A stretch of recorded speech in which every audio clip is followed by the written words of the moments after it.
சட்டமன்ற பேரவையின் உறுப்பினராக தேர்ந்தெடுக்கப்பெற்ற லீமா ரோஸ் மார்டின் என்னும் நான் சட்ட முறைப்படி நிறுவப்பட்டுள்ள இந்திய அரசமைப்பு சட்டத்தில் உண்மையான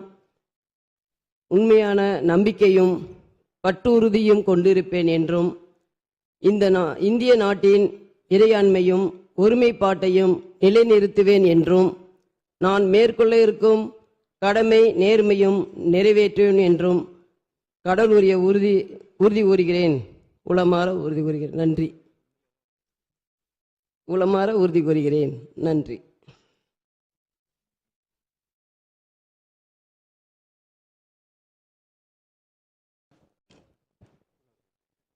மாண்புமிகு திரு லோகேஷ் தமிழ்ச்செல்வன், ராசிபுரம்.